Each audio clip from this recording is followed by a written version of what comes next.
जर हवी तुम्हा सुंदर धरा हसरे गगन, ही सृष्टी घालते साद तुम्हा देते स्मरण. जर हवी तुम्हा सुंदर धरा हसरे गगन, ही सृष्टी घालते साद तुम्हा देते स्मरण. ही साद घालती झाडे कामध्ये थांबती वारे, हे पहा संपले पाणी मातीस दुखवले कोणी. ही जीवसृष्टी हा निसर्ग सुंदर मातीची पुण्याई, सांगती उद्याच्या पिढ्या मारे जपा जपा हिरवाई. थांबवू चला हे प्रदूषण, लाभू दे जगा संजीवन, या करू जतन वातावरण, रे चला जपू पर्यावरण. आपले पर्यावरण, आपले पर्यावरण, आपले पर्यावरण, आपले पर्यावरण.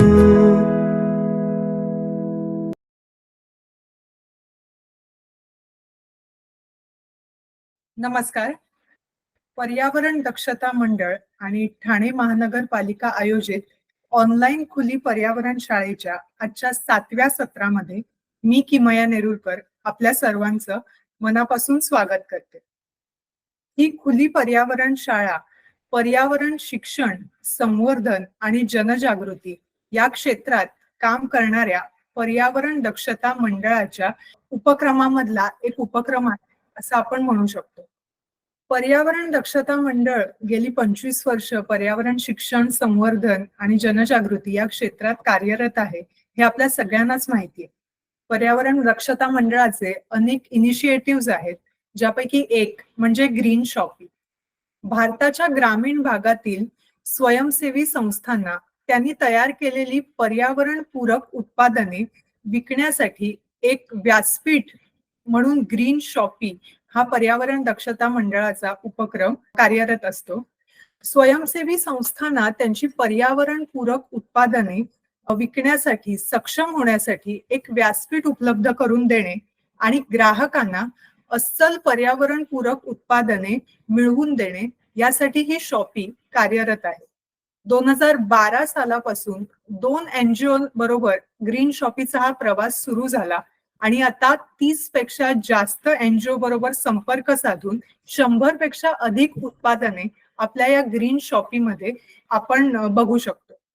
लाकूड, कापड, माती, गवत, वाळा यासारख्या वस्तूंचा उपयोग करून काही उत्पादने तर इको फ्रेंडली स्वच्छतेची उत्पादने या ग्रीन शॉपीमध्ये आपल्याला बघायला मिळतात.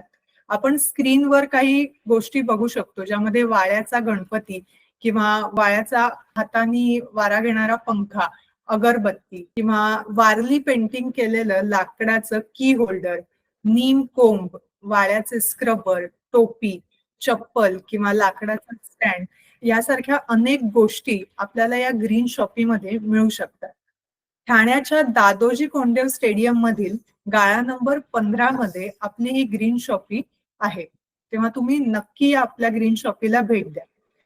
पर्यावरण पूरक ही उत्पादने तुम्हाला घरपोच हवी असतील तर फिरती ग्रीन शॉपी ही सेवा सुद्धा उपलब्ध आहे.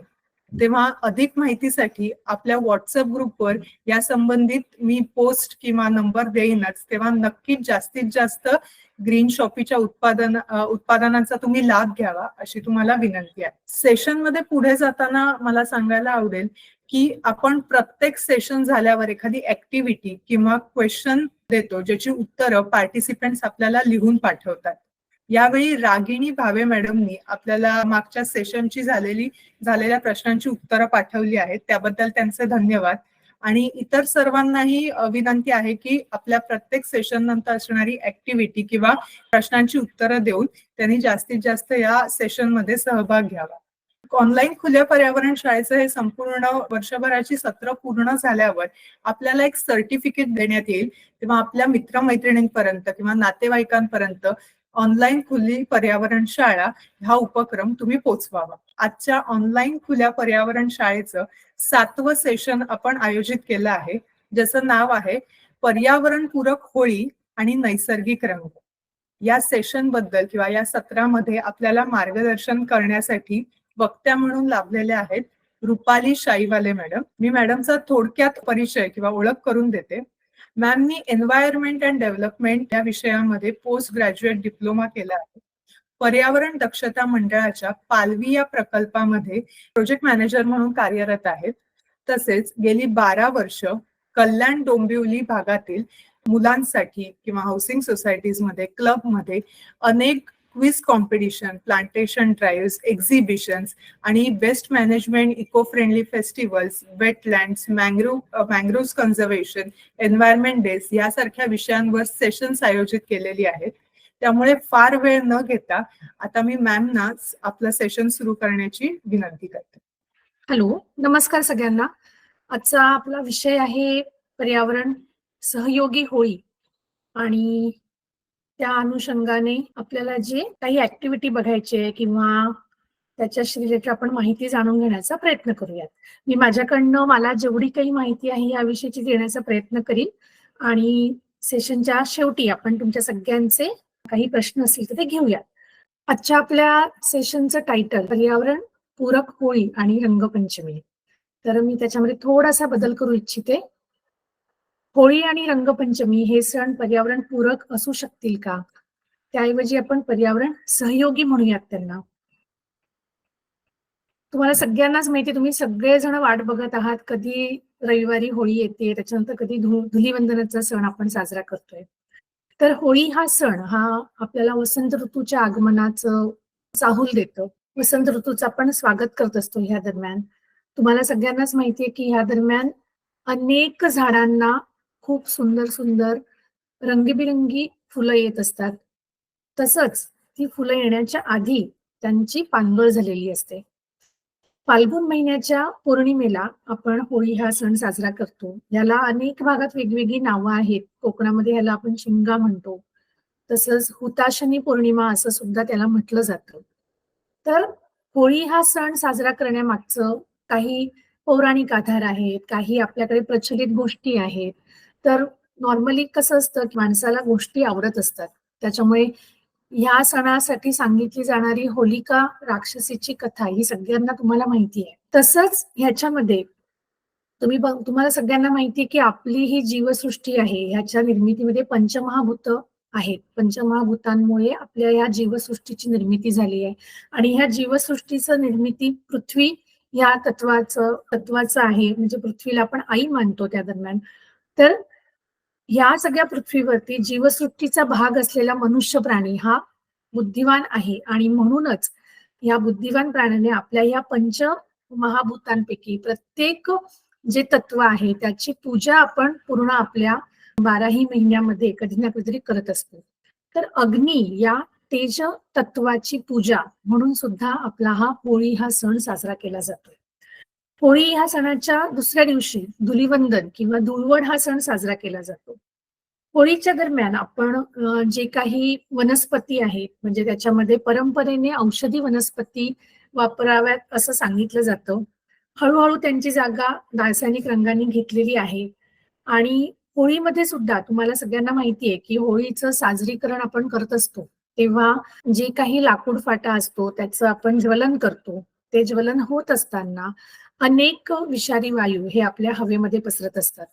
या स्लाइडमध्ये तुम्ही बघू शकता की PM2.5 असं लिहिलेलं आहे. म्हणजे काय, तर पार्टिक्युलेट मॅटर ज्यांची साईज खूप लहान आहे, कार्बन मोनॉक्साईड, कार्बन डायऑक्साईड अशा हरितगृह वायूंची निर्मिती ह्या दरम्यान होत असते.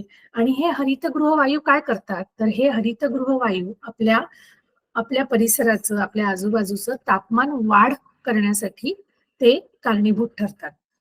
या सणाच्या दरम्यान तुम्ही बघत असाल की खालच्या फोटोमध्ये पण दिसतंय की बऱ्याच मोठ्या प्रमाणावरती जंगलतोड केली जाते. कारण की कसं आहे, सण तर साजरा करायचा आहे, पण हा सण आता पूर्वापार जेव्हा चालू होता तेव्हा काही गोष्टी वेगळ्या होत्या. म्हणजे काय, तर आपले हे जे काही सण आहेत, हे सगळे सण आपला भारतातला कृषीप्रधान देश आणि मग शेतकऱ्याला समोर ठेवून साजरे केले जातात. तर ह्या दरम्यान नॉर्मली कसं असतं, की खरीप पीकची निर्मिती झालेली असते. म्हणजे खरीप पीक आपण घेऊन झालेलं असतं शेतकऱ्याचं आणि रब्बीचा पण अर्धा हंगाम संपलेला असतो. म्हणजे त्याच्या मशागतीचा काळ संपलेला असतो. त्याच्यामुळे ह्या मधल्या पिरियडमध्ये आपल्या पिकांचं रक्षण व्हावं, त्याच्यावरती येणारी पाखरं, तसंच जे काही जंगली श्वापदं असतात त्यांचा हा ब्रीडिंग सीझन असतो. म्हणजे ह्या दरम्यान त्यांचा प्रजनन दर जास्त असतो आणि होळी हा सण आहे हा हिवाळा संपून उन्हाळा असं जी त्याची सुरुवात आहे त्या पार्श्वभूमीवर येत असतो. त्यामुळे थोडं तापमान वाढ झालेली असते. जंगलामधले थोडेसे जलाशय आटायला लागत असतात आणि मग हे जे काही जंगली श्वापद आहेत किंवा वन्य प्राणी आहेत हे पाण्याच्या शोधात इकडे तिकडे फिरत असतात. मग ह्यांना गावामध्ये येण्यापासून वाचवण्यासाठी सुद्धा ह्या होळी म्हणजे गावाच्या वेशीवरती होळी पेटवण्याची पूर्वापार पद्धत सांगितली जाते आपल्याकडे. आताच जर का आपण साधारण स्वरूप बघितलं ह्या सणाचं, तर आपल्याकडे शहरी भागामध्ये साधारण ग्रामीण भागातल्या किंवा जंगल ज्या ठिकाणी आहे त्या भागातले लाकूड फाटा तोडून वृक्षतोड करून हा लाकूड फाटा शहरामध्ये आपल्यासारख्या लोकांना होळी साजरी करण्यासाठी उपलब्ध केला जातो. आणि ह्याचे दुष्परिणाम आपण बघतच आहोत की हवा प्रदूषण होत आहे, कारण की होळीमध्ये ज्या ज्या गोष्टींचं ज्वलन होतं सगळ्याच गोष्टी सेंद्रिय असतात असं नाही. म्हणजे लाकूड फाटा जळतो का, तर असं नाही. बऱ्याच वेळेला आजूबाजूला असणारं प्लास्टिक किंवा इतर काही वस्तू सुद्धा ह्यामध्ये त्यांचं ज्वलन होतं आणि त्याच्यामध्ये हवा प्रदूषण सुद्धा होते. तापमान वाढ होतच आहे आणि जंगलतोडीमुळे पण आपल्याला ह्या सगळ्या सणाचा पर्यावरण ह्या दृष्टीने विचार करताना कुठेतरी ह्याचं स्वरूप कमी ठेवलं पाहिजे किंवा यासाठी काही उपाययोजना आपण करू शकतो का? तर जुन्या काळी आपल्याकडे एक पद्धत होती की एक गाव एक होळी. आता तुम्ही म्हणाल की एक गाव एक होळी ही पद्धत का असेल, तर मुळामध्ये माणूस हा प्राणी असा आहे की उत्सवप्रिय आहे. त्याला समूहाने राहायला आवडतं, त्याला एकत्र यायला आवडतं. त्याच्यामुळे एकत्र येऊन सगळ्यांनी हा सण साजरा करणं हा सुद्धा त्यामागचा एक हेतू होता. आत्ताच्या काळामध्ये आपण ह्या सणाचं स्वरूप जर का बघत असू तर लहान आकाराची होळी असू शकते का, तर ती करण्याकडे आपला कल असला पाहिजे. ह्या होळीमध्ये जर का माझा वृक्षतोड नाही करायची, मला लाकूड फाटा नाही जाळायचा आहे, तर मी काही करू शकतो का? तर नक्कीच आपण ह्या दरम्यान जे काही पानगळ झालेली असते, आजूबाजूच्या झाडांचे पानगळ झालेली पाला पाचोळा, काही त्यांच्या काही खोड जे काही तुटलं असेल, फांद्या जे काही तुटल्या असेल, ते सगळं गोळा करून आपण छोट्या छोट्या प्रमाणावरती होळी साजरी करू शकतो. आत्ताचा नवीन कन्सेप्ट आलेला आहे तो म्हणजे गोकाष्ठ वापरून सुद्धा होळी केली जाते. गोकाष्ठ म्हणजे काय, तर ह्याच्यामध्ये गाईचं शेण आणि लाकडाचा भुसा जो नॉर्मली फेकून दिला जातो, तर तो एकत्र करून त्याच्यापासनं एक प्रकारचं लाकूड बनवलं जातं आणि ह्या बनवण्याच्या प्रोसेसमध्येच आपल्याला जर का काही औषधी गुणधर्म असलेल्या वनस्पतींचा अर्क त्याच्यामध्ये ऍड करायचा असेल, त्याच्यामध्ये टाकायचं असेल तर आपण तो टाकू शकतो, जेणेकरून त्यांच्या ह्या गोकाष्ठच्या म्हणजे होळीमध्ये गोकाष्ठच्या ज्वलनानंतर आपल्या परिसरामध्ये ह्या सगळ्या औषधी वनस्पतींचा जो काही सुगंध येईल आणि त्याच्यामुळे आपल्याला जर का काही श्वसनाचे आजार असतील वगैरे तर त्यामध्ये सुद्धा ह्याची मदत होऊ शकते. तर असं गोकाष्ठ वापरून सुद्धा आपण होळी करू शकतो. होळीनंतर दुसऱ्या दिवशी येतो धुलीवंदन हा सण. नॉर्मली असं असतं की होळीमध्ये जी राख असते ती राख इतकी औषधी असते, कारण की त्याच्यामध्ये जुन्या काळापासून औषधी वनस्पती वापरल्या जायच्या. म्हणजे त्याच्यामध्ये आहे एरंड आहे, गुगूळ आहे, कापूर, बेल वगैरे अशा कडुलिंब अशा वेगवेगळ्या औषधी वनस्पतींचं लाकूड वापरलं जायचं आणि त्याच्यामुळे जी राख असायची ती राख शेतांमध्ये टाकणं आहे किंवा ती राख आपल्या स्वतःच्या अंगाला फासणं आहे, अशा पद्धतीने त्या दुसऱ्या दिवशीच्या सणाचं नाव धुळवड असं पडलं, कारण की धूळ उडायची त्या दरम्यान. आणि रंगपंचमी ही मात्र त्याच्यानंतर 5व्या दिवशी आपण साजरी करतो. तर आपण ती कशी काळजीपूर्वक साजरी पाहिजे. आज जर का आपण बघितलं तर रंगपंचमी आणि पर्यावरण हे जर का आपण संबंध बघितले तर आपल्याकडे अनेक अशा गोष्टी घडत असतात, आजूबाजूला आपण बघत असतो. कधी कधी आपल्या समोर सुद्धा ह्या गोष्टी घडतात की त्याच्यामध्ये रासायनिक रंग वापरलेले आहेत. जे काही रंग भरण्यासाठी वापरलेलं जे काही साहित्य आहे ते प्लास्टिकच्या कॅरी बॅग्स आहेत किंवा रबरचे म्हणजे सिंथेटिक रंगांचे फुगे आहेत, जे तुम्ही स्लाइडमध्ये बघू शकता. रंगीबेरंगी गोष्टी असल्यामुळे आपल्याला त्याचं एक आकर्षण वाटतं. लहान मुलांना एस्पेशली त्याचं खूप आकर्षण वाटतं. आणि अशा प्रकारच्या ह्या ज्या कॅरी बॅग्स आहेत किंवा हे सिंथेटिक रंगांचे फुगे आहेत, हे जे काही मटेरियल आहे, हे ज्याच्यापासून बनलेलं आहे, प्लास्टिक आहे, रबर आहे, हे पर्यावरणाला घातक आहे. ज्या काही प्लास्टिकच्या कॅरी बॅग आपण ह्याच्यामध्ये वापरतात बऱ्याच वेळेला रंग भरण्यासाठी, रंगाचं पाणी भरण्यासाठी, तर त्या खूप पातळ असतात आणि त्याचा कचरा इतरत्र पडून राहतो आणि तो आपल्या आजूबाजूच्या परिसरामध्ये तसाच काही दिवस सुद्धा तसाच राहतो आणि त्याचं पुढे कुठल्याही प्रकारे विघटन होत नाही. अशाच प्रकारे ह्या सणांच्या माध्यमातून आजकाल आता त्याचं स्वरूप जे बदललं आहे तर ध्वनी प्रदूषण आहे. मोठ्या प्रमाणावरती फटाके फोडले जातात. मग तो सण कुठलाही असे ना, त्याच्यामध्ये फटाके फोडले जातात. मोठ्या प्रमाणावर लाऊडस्पीकरचा वापर केला जातो. तुम्ही बघाल तर पाण्याचा सुद्धा बऱ्याच मोठ्या प्रमाणावर ह्याच्यामध्ये अपव्यय होतो आहे. जे काही रासायनिक रंग आपण वापरतो किंवा जे काही रंगांच्या द्वारे आपण जे वापरलं जातं त्याच्यामध्ये ते वॉश केल्यानंतर की धुतल्यानंतर ते सगळं आपल्या जलस्रोतामध्ये आजूबाजूच्या नदी, नाले, खाडी परिसरामध्ये ते जातं आणि त्याच्यामुळे त्या नदी स्रोताचं सुद्धा किंवा जलस्रोताचं सुद्धा प्रदूषण आपल्याला बघायला मिळतं.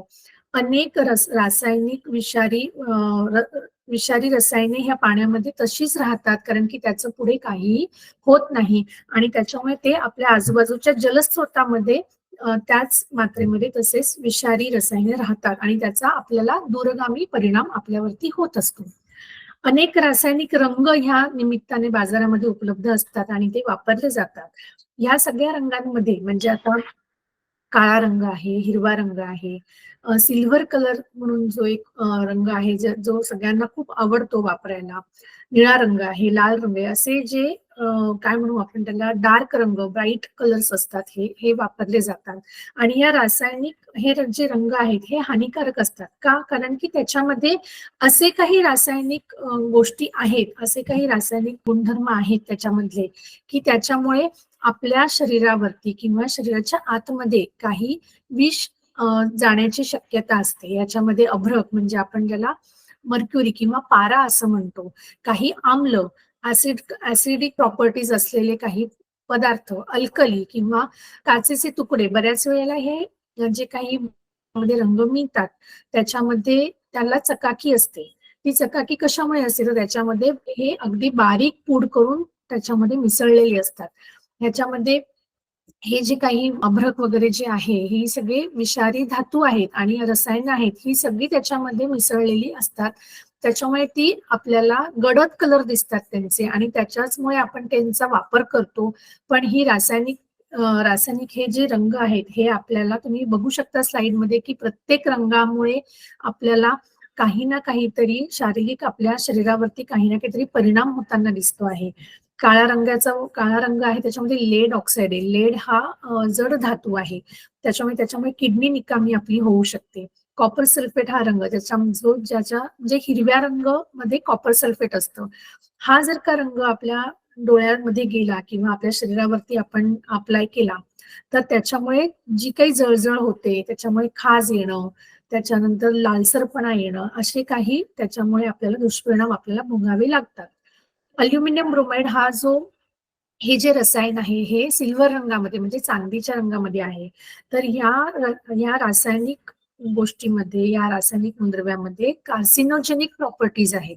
म्हणजे काय तर ह्याच्यामध्ये आपल्या मनुष्य प्राण्याला कॅन्सर होऊ शकेल, कॅन्सरची बाधा होऊ शकेल अशा प्रॉपर्टीज असल्यामुळे हे आपल्यासाठी अतिशय हानिकारक आहे.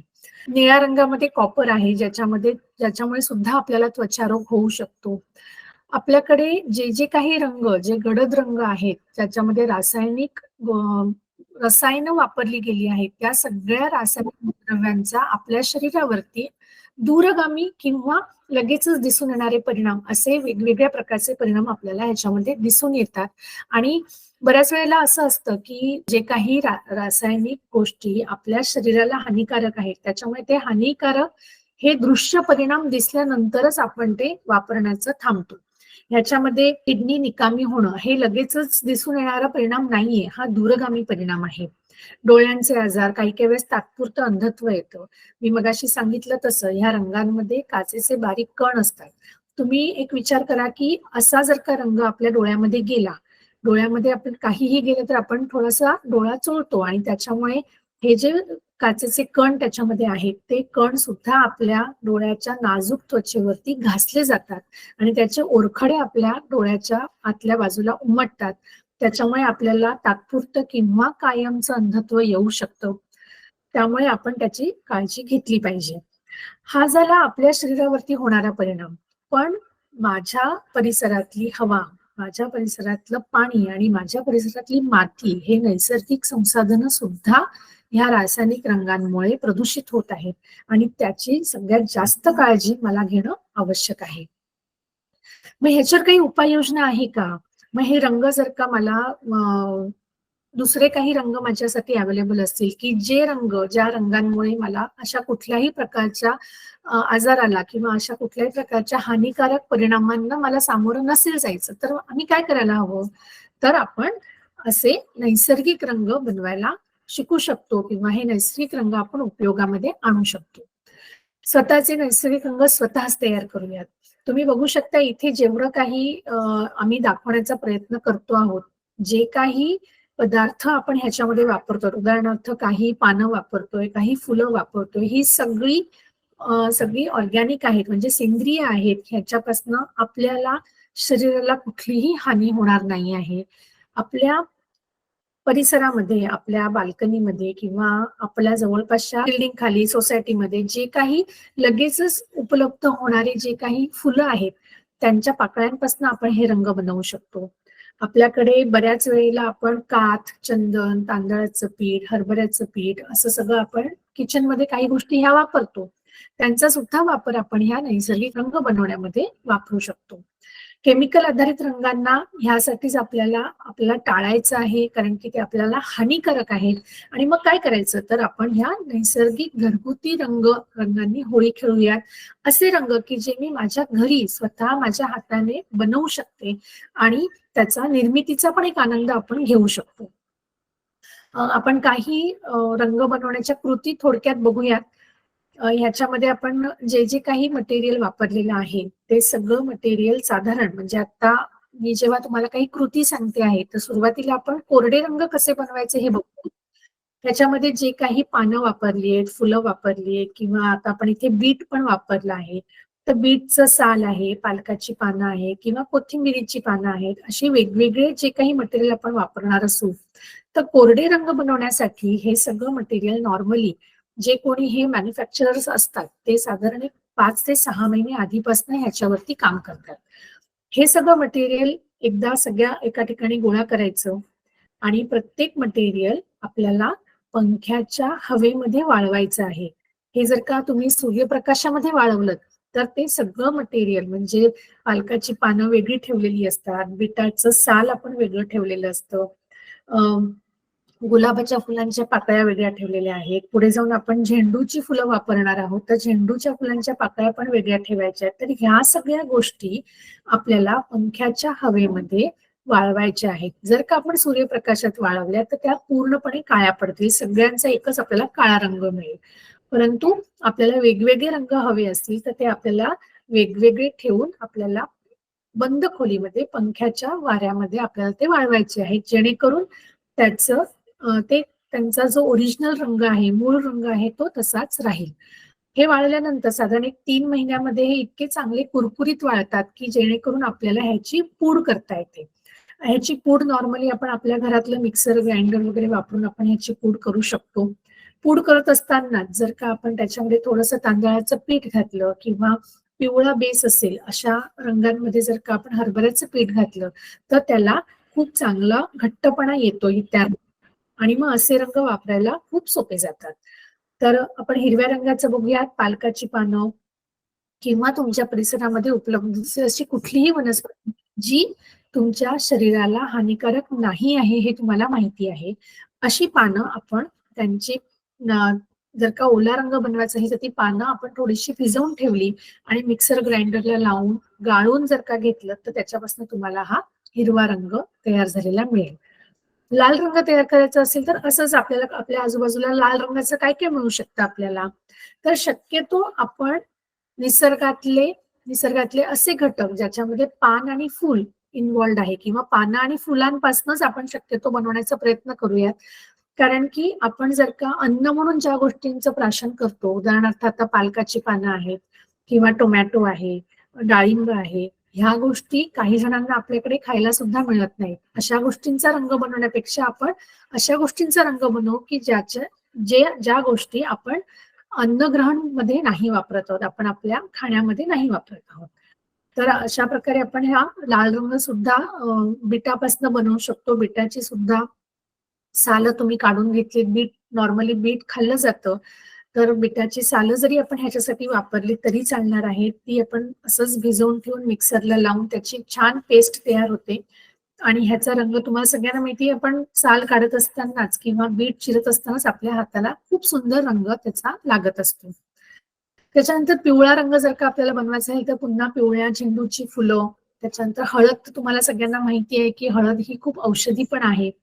हे सगळे रंग बनवत असताना थोडासा असाही विचार आपण करायला पाहिजे की आपण जे बनवतो आहोत त्याच्यामध्ये काही औषधी गुणधर्म आहेत ना, किंवा त्याच्यामुळे लहान मुलांना जेव्हा हे रंग वापरायचं त्यांना काही अपाय व्हायला नको, यासाठी ते आधी स्वतः वापरून मग मुलांसाठी आपण ते बनवू शकतो. काळा रंग बनवण्यासाठी आपण आवळ्याचा वापर करू शकतो. आवळ्याची पूड बाजारामध्ये मिळते, म्हणजे काही ऑथेंटिक दुकानांमधनं जर का तुम्ही ती घेतलीत किंवा आवळा डायरेक्टली तुम्ही उकळून जर का लोखंडी कढईमध्ये ठेवलात, आपल्याकडे लोखंडी कढई वापरण्याची पूर्वापार पद्धत आहे, तर अशी लोखंडी भांड, कुठल्याही अशा लोखंडी भांड्यामध्ये जर का आपण हा आवळा उकळून ठेवलात तर रात्रभर थंड होण्यासाठी जर का आपण ठेवला त्याच्यापासून खूप छान घट्ट काळा रंग बनतो आणि हा रंग लवकर निघतही नाही. त्याच्यामुळे तुम्ही म्हणजे बऱ्याच वेळेला कसं असतं, शालेय विद्यार्थ्यांना असं वाटतं की आम्ही जे रंग खेळतोय ते रंग थोडेफार राहिले पाहिजे. आपण जे रंग आता इथे नैसर्गिक रंग जे शिकवतोय ते बऱ्याच वेळेला पटकन धुतले जातात, पण हा जो काळा रंग आपण इथे बनवायला शिकवतोय तर हा काळा रंग बऱ्याच प्रमाणामध्ये राहतो. इथे आपण गुलाबी रंग बनवण्यासाठी कांद्याच्या सालांचा वापर केलेला आहे. कांदा हा मूळतः शीतल गुणधर्म असलेली वनस्पती आहे. कांदा हा नॉर्मली म्हणजे जुन्या काळापासून सुद्धा ज्या मुलांना ऊन लागून ताप येतो, ह्या दरम्यान उन्हाळा ज्याची सुरुवात असते त्याच्यामध्ये ऊन लागून ज्याच्यामध्ये ताप येतो त्याच्यामध्ये ह्या कांद्याचं किसून जो रस काढला जातो तो तळहात आणि तळपायाला लावण्याची खूप आधीपासूनची पद्धत आपल्याकडे आहे.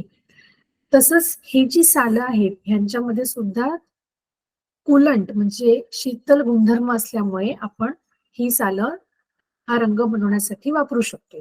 नॉर्मली ही कांद्याची सालं पाण्यामध्ये भिजवून ठेवली, साधारण आज जर का मला रंग वापरायचा आहे तर मी आदल्या दिवशी भिजवून ठेवली तर सकाळपर्यंत ह्याचा सगळा रंग त्या पाण्यामध्ये उतरतो आणि मग हा रंग तुम्ही नक्कीच वापरू शकता. आता कदाचित असं होऊ शकतं की हा कांद्याचा रंग आहे त्याला थोडासा वास येऊ शकतो, उग्र वास येऊ शकतो. त्याकरता आपण त्याच्यामध्ये काही जर का मोगऱ्याची फुलं घालून ठेवली किंवा गुलाब पाणी घातलं आपण त्याच्यामध्ये थोडंसं, तर त्याचा सुवास सुद्धा चांगला येईल. तसंच आपण इथे केशरी रंग वापरण्यासाठी केशरी झेंडूचं फूल आहे. शेंद्री नावाची एक वनस्पती आहे की जी बऱ्याच वेळेला म्हणजे आपल्या गावाजवळच्या जंगलामध्ये बऱ्यापैकी उपलब्ध असते. किंवा पळसाचं फुलं जी आहेत तर ह्यांचा आपण केशरी रंग बनवण्यासाठी नक्कीच उपयोग करू शकतो. जांभळा रंग बनवण्यासाठी जांभळाच्या बिया किंवा जांभळी शेवंती किंवा अस्टरचं फूल हे सुद्धा आपण जांभळ्या रंगामध्ये आपल्याला मिळतं, तर तो सुद्धा आपण अशाच पद्धतीने वापरू शकतो. सगळ्यांना गोकर्णाचं फूल माहिती असेल, ज्याला अपराजिता सुद्धा म्हणतो. मधल्या काळामध्ये गोकर्णाचा चहा सुद्धा खूप फेमस झाला होता, त्याच्यामध्ये सुद्धा औषधी गुणधर्म आहेत. तर ही गोकर्णाची फुलं जर का तुम्ही पाण्यामध्ये भिजवून ठेवली, समजा परत एकदा आज मला जर का रंग वापरायचा आहे तर मी आदल्या दिवशी रात्री आदल्या दिवशी रात्री त्यांना पाण्यामध्ये भिजवून ठेवणार आणि दुसऱ्या दिवशी सकाळपर्यंत त्यांचा सगळा रंग उतरलेला असणार. इतकं साधा आणि सोप्या पद्धतीने आपण हे रंग बनवू शकतो आणि त्यांचा वापर आपण करू शकतो. आता ह्या प्लॅटफॉर्मवरनं आम्ही तुम्हाला काही आवाहन करू इच्छितो की आपण कोरड्या पद्धतीने आणि नैसर्गिक रंगांनी जर का रंगपंचमी साजरी केली तर चालू शकेल का? बऱ्याच वेळेला एखाद्याला रंगपंचमी खेळायला आवडत नसतं, पण आपण त्याला जबरदस्तीने हे खेळायला भाग पडतो. बऱ्याच वेळेला आपण शालेय विद्यार्थ्यांमध्ये आपण हे प्रकार जास्त बघतो की फुगे आणि प्लास्टिक अशा पिशव्यांचा वापर केला जातो सण साजरा करत असताना. तर तो वापर आपल्याला टाळायचा आहे. आपल्या जवळपासचा पाण्याचा स्रोत आहे तो प्रदूषित होत असतो. बऱ्याच वेळेला आपण सणाच्या उत्साहामध्ये आपल्या आजूबाजूला असणारे काही पाळीव प्राणी यांना सुद्धा रंग लावतो. पण जसं आपण तो रंग नंतर काढून टाकू शकतो तसे हे प्राणी नाही काढून टाकू शकत. म्हणजे त्यांच्यासाठी सुद्धा हे अपायकारक आहे. तर यासाठी आम्ही तुम्हाला आवाहन करतो की ह्या सगळ्या गोष्टी आपण टाळण्याचा प्रयत्न करूया. आता आपण काय काय करू शकतो त्याच्याकडे थोडंसं बघूयात. तुम्ही बघताय तुमच्या स्क्रीनवरती एक लोकसत्ताची बातमी आहे. इथे कुठेही जर का तुम्ही बघितलं तर कालचाच हा पेपर आहे. खाली तारीख पण दिसतेय तुम्हाला. राज्यात पाणी टंचाईचे संकट. आपल्या महाराष्ट्रामध्ये आता आजच्या घडीला सुद्धा 40% जलसाठा आपल्याकडे उपलब्ध आहे. जवळपास अनेक हजारो गावांमध्ये टँकर 3000 गावांमध्ये टँकर पाठवून पाणी पुरवावं लागतं आहे आणि ही टँकरची मागणी दिवसेंदिवस वाढतच चालली आहे. आजचं सरासरी तापमान साधारण आता दुपारी तापमान होतं 37 डिग्री सेंटीग्रेड असं तापमान होतं आपल्याकडे. त्यामुळे ह्या तापमानामध्ये सुद्धा आपल्याकडे जे काही धरणातलं पाणी आहे त्याच्या साठ्यामध्ये सुद्धा घट होते आहे. कारण की बाष्पीभवनामुळे पाणी हे बाष्प बनून जाते. तर ही पाणी टंचाई आणि दुष्काळाचं सावट आहे. एप्रिल आणि मे या महिन्यामध्ये राज्यामध्ये अभूतपूर्व पाणी टंचाई आणि दुष्काळाचं संकट उद्भवू शकते असं सांगितलं गेलं आहे. तर ह्या सगळ्या पार्श्वभूमीवर आपण होळी आणि रंगपंचमी हे सण साजरे करत असताना आपल्याकडे बऱ्यापैकी तापमान वाढ होते आहे. पाण्याचं प्रमाण आपल्याकडे कमी आहे. त्यामुळे हे सगळं अशा परिस्थितीमध्ये हा सण साजरा करत असताना जर का आम्ही कमी वृक्षतोड केली किंवा वृक्षतोड बंद केली तर आम्ही जी काही झाडं आहेत आपल्याकडे जे हरित क्षेत्र आहे ते टिकवून ठेवणं ही सुद्धा आपली जबाबदारी आहे. आज जिथे आपल्याकडे 33% हरित क्षेत्र असायला हवं आहे तिथे आपल्याकडे कुठेतरी 12 ते 13% हरित क्षेत्र उपलब्ध आहे. म्हणजेच हरित क्षेत्र सुद्धा वाढवण्याची आपल्याकडे आवश्यकता असताना होळी ह्या सणासाठी वृक्षतोड करणं कितपत संयुक्तिक आहे. तसंच हा सण साजरा करत असताना आपल्याकडे शहरांमध्ये नळ उघडला की पाणी आहे म्हणून आपण त्याचं पाणी अमर्याद वापर करायचा का? आज अनेक गावांमध्ये दुष्काळग्रस्त परिस्थिती उद्भवलेली असताना आम्ही हा सण साजरा करत असताना अनेक लिटर पाणी वाया घालवणं किती संयुक्तिक ठरेल? तर ह्या दोन्ही गोष्टींचा विचार आपण या पार्श्वभूमीवर करूया. पर्यावरण दक्षता मंडळ तुम्हाला पर्यावरण सहयोगी होळी आणि रंगपंचमी साजरा करण्याचं आवाहन करते आहे. पर्यावरण दक्षता मंडळाच्या ग्रीन शॉपिंग ह्या आपल्या ज्या पर्यावरण पूरक उत्पादनं जिथे आपण वापरायला प्रोत्साहन देतो तिथे आपल्यासाठी कोरडे रंग उपलब्ध आहेत. या स्क्रीनवरती हे जे काही तुम्हाला जे रंग दिसत आहेत एका प्लेटमध्ये ते सगळे रंग पर्यावरण पूरक आहेत जे आपल्या ग्रीन शॉपिंग मध्ये उपलब्ध आहेत. त्याच्यासाठीचे कॉन्टॅक्ट नंबर्स आम्ही तुम्हाला शेअर केले आहेत. या आत्ताच्या सेशन दरम्यान तुम्हाला काही प्रश्न पडले असतील तुम्ही नक्कीच आम्हाला विचारू शकता. धन्यवाद रुपाली मॅम. आपण आता क्वेश्चन आन्सरचं सेशन घेऊया. कोणाला काही प्रश्न असल्यास तुम्ही माईक म्यूट काढून विचारू शकता किंवा चॅट बॉक्स मध्ये टाकू शकता. येस मंगेश सर, तुम्ही प्रश्न विचारू शकता. नमस्कार मॅडम, मी मंगेश वेद पाठक. ॲक्च्युली माझा प्रश्न नाही आहे. मला असं एक सांगायचं इथं की शहरामध्ये सध्या तर असं एक नवीन फॅड आहे की पांढरे टी शर्ट घालायचे रंगपंचमी दिवशी आणि अशाची जर क्वांटिटी जर वाढली, मोस्टली हे पांढरे टी शर्ट तयार करत असताना वेगवेगळे डाईज वापरले जातात आणि हे फक्त एकाच दिवशी वापरलं जातं आणि पुन्हा नंतर ते फेकले जातात आणि ह्याच्यामुळे काय होतं आहे, जे काही सॉलिड वेस्ट आहे तर ते जनरेट होते मोठ्या प्रमाणामध्ये. तर आपण फक्त जुने कपडे इथे वापरले तर ते जास्त योग्य ठरेल असं माझं मत होतं. धन्यवाद मॅडम. Thank you sir.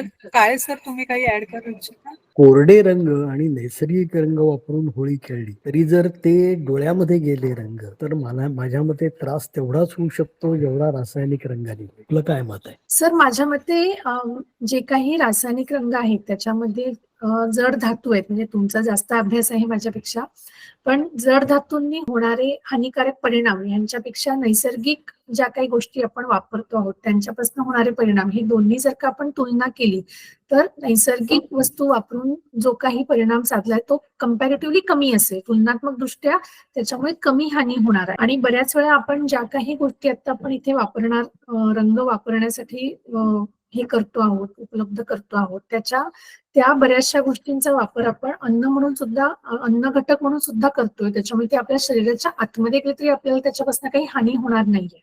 अर्थात डोळा हा आपला एक महत्वाचा सेन्सरी ऑर्गन आहे, त्याच्यामुळे त्याला ह्या सगळ्या रंगांपासून लांब ठेवणं हे सगळ्यात चांगलं आहे. नमस्कार, Rohit Joshi, your environmental society. नमस्कार. माझे दोन प्रश्न आहेत. एक म्हणजे आपण मगाशी सांगितलं की जंगलामधनं लाकडं नाही तोडायची, पण त्याला पर्याय म्हणून आपण जो सुका पालापाचोळा जो आहे तो थोड्या प्रमाणात का होईना तो आपण जाळू शकतो. परंतु बऱ्याच महानगरपालिका क्षेत्रांमध्ये अशा प्रकारे कचरा जाळणं हा सुद्धा दखलपात्र गुन्हा आहे. मग अशा वेळेला त्याच्यावरती म्हणजे काय आपण दुसरा पर्याय काय असू शकतो? पालापाचोळा जाळायचं नाही, कारण काही जाळलं तरी त्याच्यापासून सगळे जे धोकादायक सगळे जे वायू आहेत त्याचं उत्सर्जन होतच.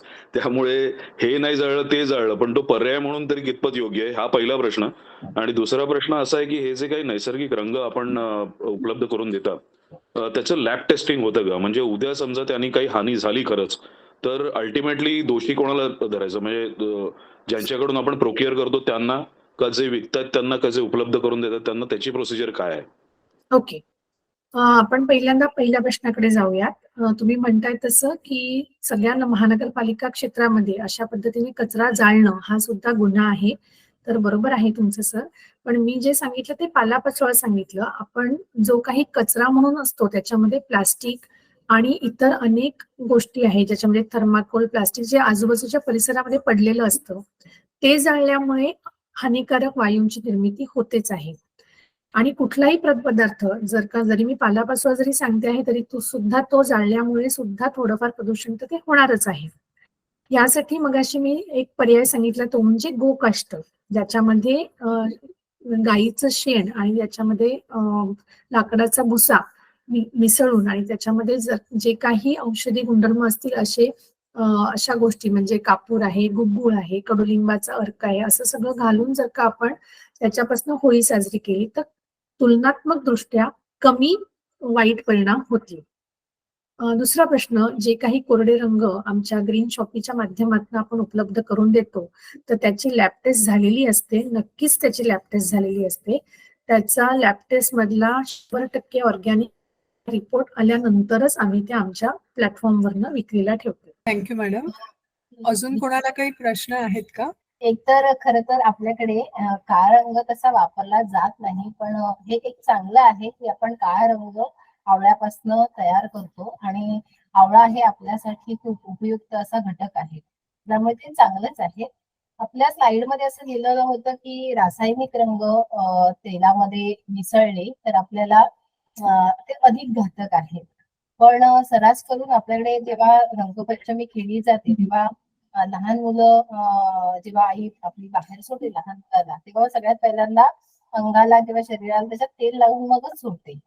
तर हे थोडस कॉन्ट्रास्ट विधान असं मला वाटतं, त्याबद्दल काही सांगू शकाल? ओके, मुळामध्ये जे काही रासायनिक रंग खेळले जातात ते रासायनिक रंग तुमच्या शरीरावरती पक्के बसू नयेत यासाठी तेल लावण्याचं म्हणजे आई मुलांना तेल लावत असते. हा एक आपल्या घरगुती उपचारावरचा की जे काही रंग खेळला किंवा बाहेर जाऊन नेसेसरी नाहीये की आपण जरी ऑर्गॅनिक रंग वापरत असू तरी, आपण जरी इको फ्रेंडली रंग वापरत असू तरी समोरचा लावताना इको फ्रेंडली रंगच वापरत असेल असं आवश्यक नाही आहे.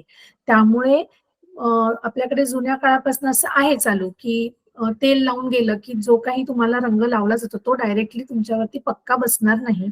पटकन तो पाण्याने धुतला तर तो निघून जाईल आणि त्यासाठी म्हणून हे वापरलं जायचं. ऑर्गॅनिक रंग किंवा आपण पर्यावरणपूरक जे रंग, इको फ्रेंडली रंग आता आपण जे बघितले ते वापरताना मात्र असं काही करण्याची आवश्यकता नाही आहे. तेल लावलं नाही तरी चालणार आहे. रादर लावू नये तेल त्याच्यासाठी. येस काळे सर, तुम्ही काही ऍड करू इच्छिता? हो, मला हे सांगायचं आहे की तेल हे त्वचेमध्ये फार त्वरेने ऍब्सॉर्ब होतं. हम्म. त्याचं कारण असं आहे की आपल्या पेशीच्या भोवती जे पेशी आवरण आहे ते प्रामुख्याने ऑइल डिराइव्ड पदार्थांनी आहे तयार झालेलं. आणि त्यामुळे ह्या तेलामध्ये जे काही मिसळलं जाईल, मग तो रंग असो किंवा औषध असो, ते सुद्धा फार पटकन शरीरामध्ये शोषलं जातं. म्हणून तेलाचा वापर शक्यतो न करणं जास्त संयुक्तिक आहे. अगदीच वापरायचं झालं तर माझ्या मते रॉकेल सारखं मिनरल ऑइल वापरलं तर ते अधिक चांगलं राहील. तेही अर्थात थोड्या प्रमाणात ऍब्सॉर्ब होतच, परंतु ते हलकं आहे, पटकन निघूनही जाईल, फार वेळ त्वचेच्या संपर्कात राहणार नाही, म्हणून ते थोडंसं जास्त सुरक्षित आहे असं मला वाटतं. Thank you sir. रागिणी भावे मॅडमने एक प्रश्न विचारलाय की होमामध्ये वापरल्या जाणाऱ्या वनस्पती होळीसाठी वापरू शकतो? नक्कीच मॅडम.